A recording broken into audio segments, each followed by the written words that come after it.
pong hinanda pong game ang GMAnetwork.com para po sa amin.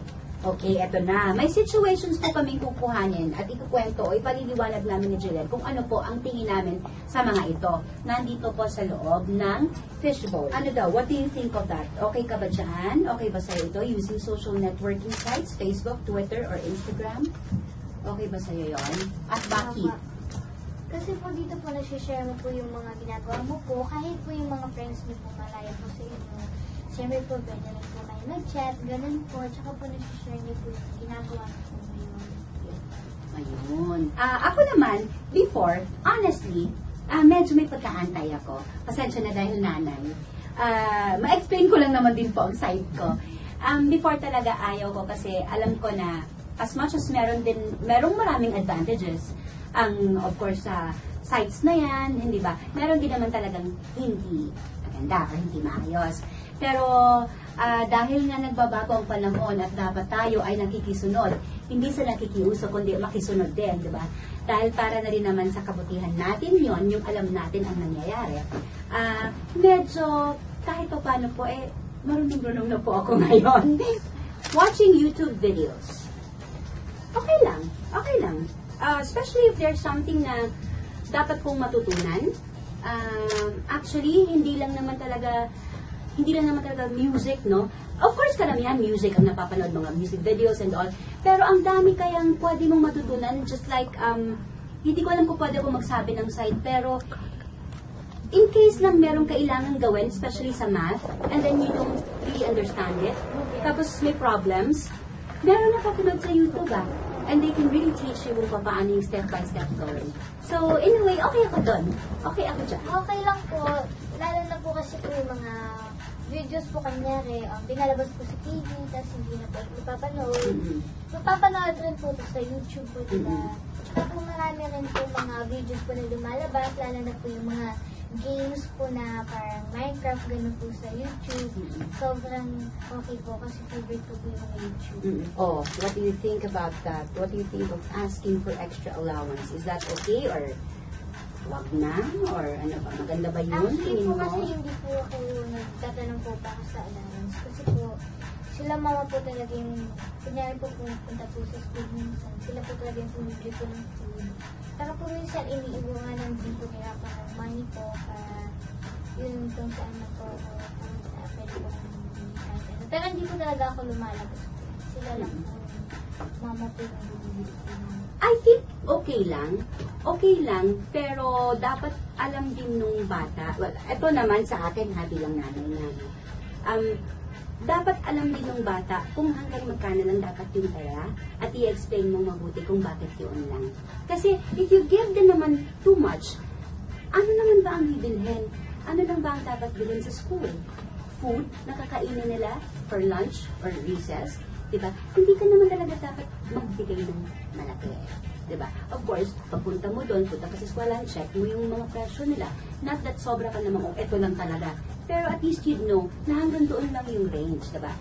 Yung bata naman, natututo sila mag-budget para sa sarili nila, para paglaki nila at nandun na sila sa labas, alam na nila kahit pa paano ang gagawin. Hoy! Bata pa ako masyado para dito. Having a crush.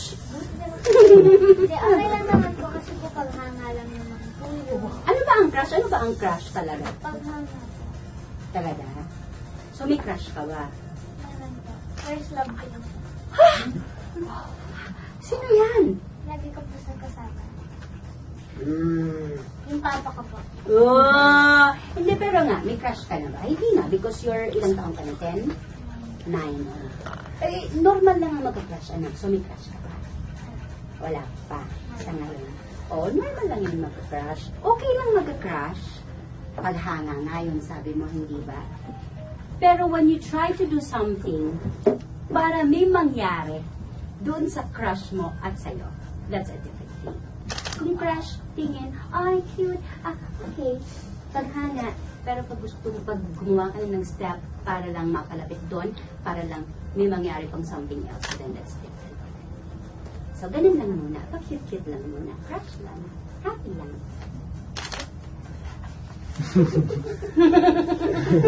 Sleep over, snap. Pwede naman po. Basta po kung talaga pong ka-close mo yung talaga pong Totoo?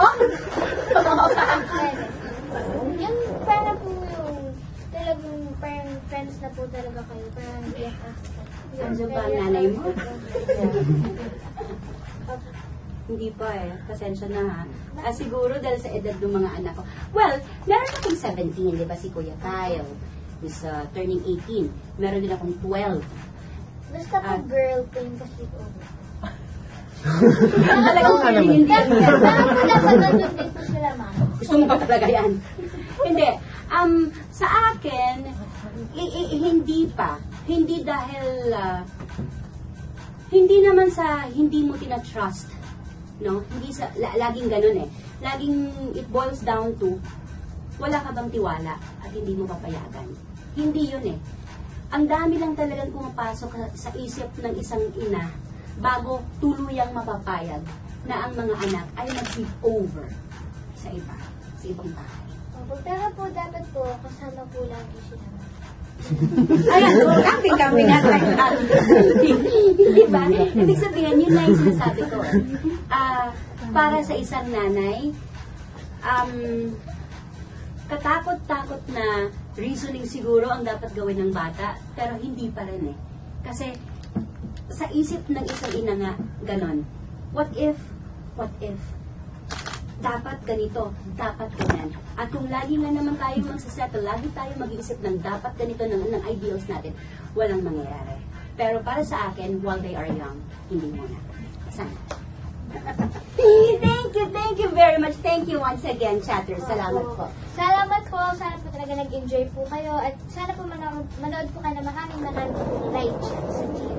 Ayan po. Salamat po mga kapuso. We love you!